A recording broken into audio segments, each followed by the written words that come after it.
lal Krista chu pan thuai ru local ruati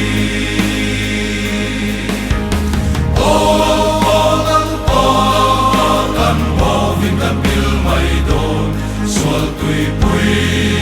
fona kan di kan zo sa kan nun sau in suai turin lal pa nang kan mai em che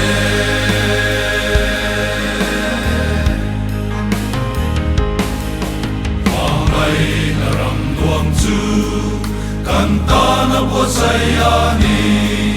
lalpa tala dingin kan cross puti choy sagang sual na kan nuson nang vanun na chukan changang kan lo makima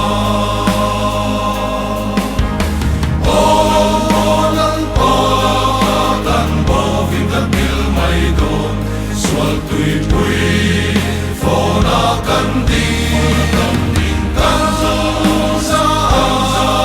kan nun sau ni suai turin lal pa nang kan ngai em che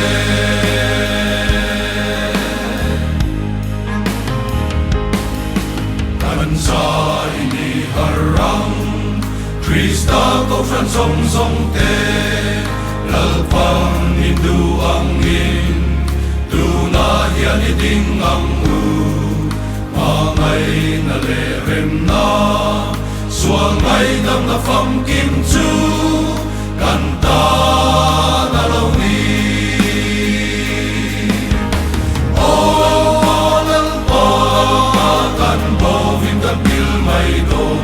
sual tui pui fona kan di kan zo sa kan nun sau ni suai turin lal pa nang kan mai em che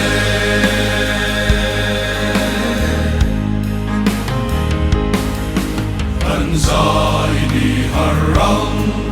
Krista ko fran song te ko vel ti bet tu ra lal tu chak em tu kan ni eng kim hilal patan pe aram tina avi i thong selamu lal pa